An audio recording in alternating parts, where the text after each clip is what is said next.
From the Fox Studios in downtown Panama City, it's News View with Lee Sullivan. Let's talk about your endangered freedoms. News and views with an attitude. Good evening, it's News View. I'm Lee Sullivan. Thank you for allowing me in, visiting with businessman Carey Scott, also newly appointed Airport Authority board member. And you have not been to one yet? I have not. Next week. It's either Wednesday or Thursday. We have a transportation meeting, and then we're going to keep you in our prayers. It's like, are you glad or are you sad? I know just about. I know them all. Most of them I don't know as well as I know you, but it's just, I think it's a good thing. I'm glad to see you. Well, thank you. Yeah, I'm glad to see you. It's a challenge, a lot of challenges ahead. I've known you a while now, and you're just focused on the community in a variety of ways, and I think that is significant when somebody likes that has an opportunity to serve in a position like that, because they get a broader view of, sometimes you can just get isolated on one thing, and I think you'll bring, I think you'll do good. Well, thank you. I hope so. Wish me the best. Well, I'm going to talk about you like a dog if you don't. Be newspaper fodder. Yeah, really. Oh, well,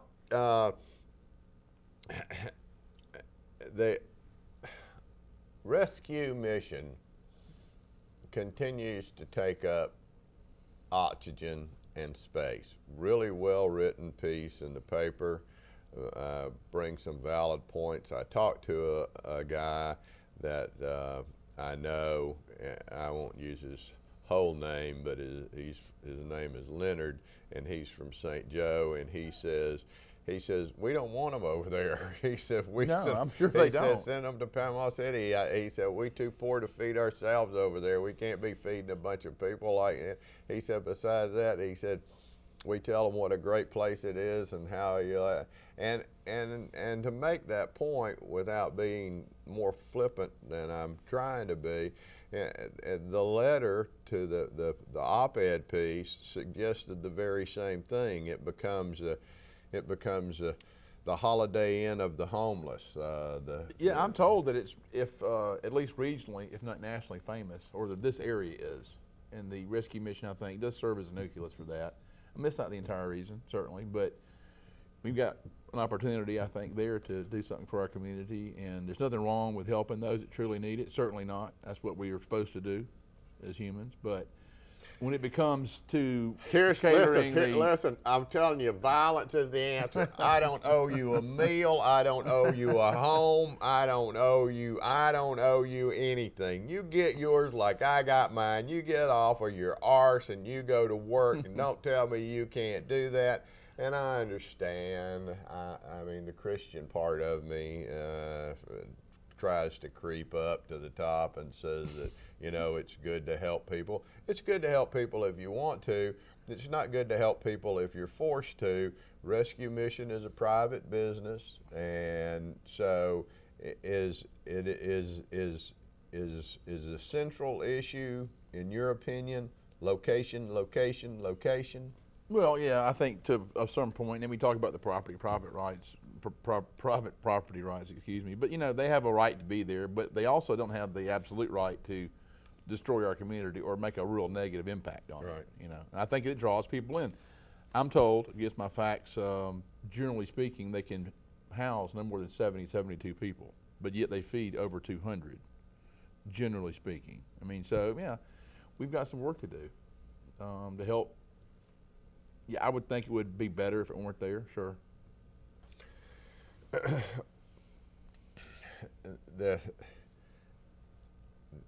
The homeless, St. Joe didn't fly in St. Joe. I'm sure not. It ain't got off the ground at all in Springfield. A lot of people are a lot of people look at what happens over there or what that looks like over there or how that looks over there just in driving by, and they don't want it anywhere around them, J. Carey. No, I mean, come on, it's obvious. We don't need to postulate and walk right outside this building any given morning, and zombies. you see it. Yeah, right. Yeah, and it's the people of the mist. Right. I mean, really, yeah, coming out the early in the zombies. morning, right over here, and you know what, you've seen it. Yeah. You go down here to the corner of Cove Boulevard and 6th Street, and you go to the CVS or any of those places, and you're just about, you got to run the gauntlet. Right. You know what I mean? I mean, it's not like it's, Yeah. I think people just need to speak of it like it is. It is what it is. I keep, you know, I wonder if the opportunity, I mean, it's going to take some willingness from the rescue mission to move. Mm-hmm. Obviously. That's right. Yeah. So maybe if the people that fund the rescue mission quit funding them until they move, Yeah, well, you know, I mean, if it's that serious a problem, you know, and I support the rescue mission, but it's a problem that has continued to grow until it is just difficult to ignore it. Mm-hmm. Well, like the opinion of you're talking about the op-ed piece, the people that are truly needy and homeless are most likely trying their best not to be, trying their best to, trying to really make some forward movement. Now, there are a lot of people who like that kind of lifestyle. Right. As our mayor talks about the professional vagrants, and that's what they like. Right. And I don't think what they used to call hobos. Right. Right. And we don't need to be supporting that. Don't want to live in a house, want to live in the woods. Fine. All they need is a piece of cardboard and a magic marker so they can say that their grandmother's dying and they need a bus ticket. And, you know. There's some folks that like it. That's okay. That's their right, but we don't have to endure all the negative ramifications of having a large concentration of them in our community. In my opinion. I hope we can get something worked out. J. Carey Scott, we'll be right back.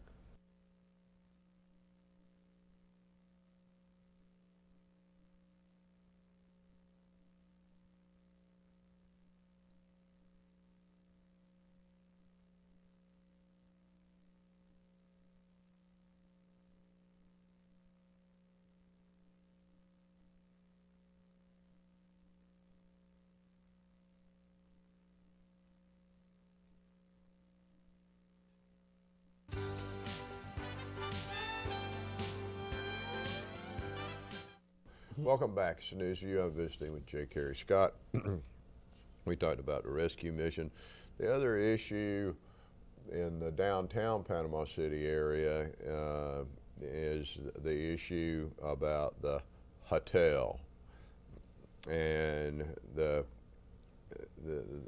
deal. I think the concerning part of the deal, at least as I look at it, is the desire for both the city and the county to underpin the financing of that with their HUD money. Right, Community Block Development Grant money, which would secure 98 or 94% on Bay County, 6% on the city of Panama City, which would be penalized if it went into default. I mean, I'd love to see a big footprint hotel right there, but does it make sense? I don't know. I haven't seen their feasibility studies. I got George Gaynor coming on Thursday. I don't think it probably doesn't make any sense to them. Right. To promise up their. It's about a $30 million deal, more or less. I think, isn't it? Like 29, 31. I don't know. I'm so confused these days when it comes to numbers. If you can't talk in trillions, then I'm just out. It's really worth worrying about. I know exactly. You're exactly right. And I still moving from that federal underscoring that HUD money, block development grant money that comes from the federal government, and the national scene. Every now and then, J. Carey, I get a glimmer of hope that there might be just enough people in Washington, D.C., not that are not smart enough to figure it out, but that are afraid not to figure it out? Maybe a smattering. Do you think there's hope? Well, there's always hope, Lee, but I mean, come on. I mean, we're just insane. Well, I mean, Obama's done everything, but said, I mean, he was going to execute all the old people. I mean, I guess it just, I mean, short of execution, just starve them to death. You can't have. And that just disgusts me. That's no way to run. That's no way.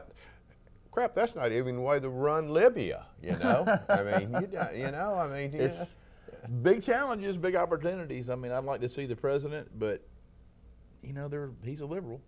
I mean, he said he was going to change the way America was. Yeah. He said there wouldn't. He said we were going to get out of this war, and there weren't going to be any more wars. And here we are in Libya, and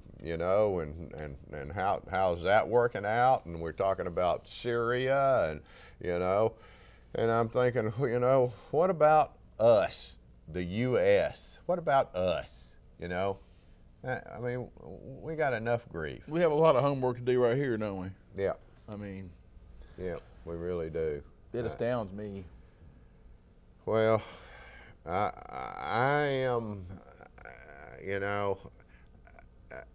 I want to think that President Obama has done so poorly in so many different areas that he has failed to fulfill what his commitments were in so many areas, that he stands the opportunity, if the Republicans can come up with a viable candidate, to lose the presidency in 2012.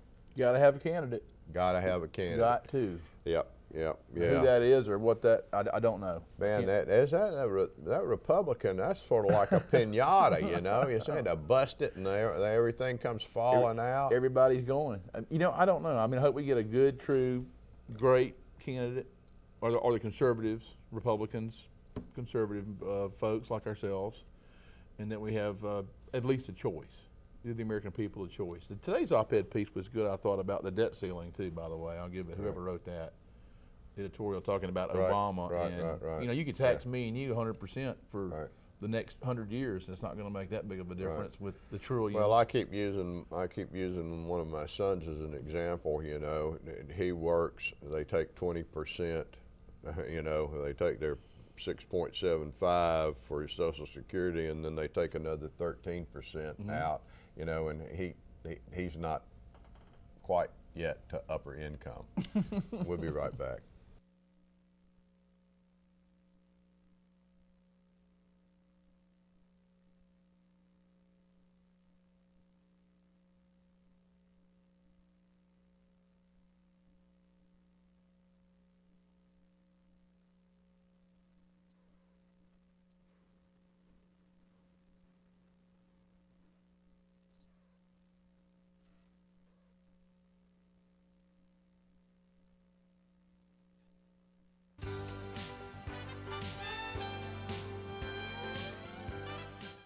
Welcome back. It's News View. I'm visiting with J. Carey Scott. Talk a little bit about the governor, Florida Governor Scott overwhelmingly carries Bay County, Northwest Florida. And articles come out that say that Governor Scott is more focused on fulfilling his commitments, his promises, than he is on the polls. And I say congratulations to him. His grade card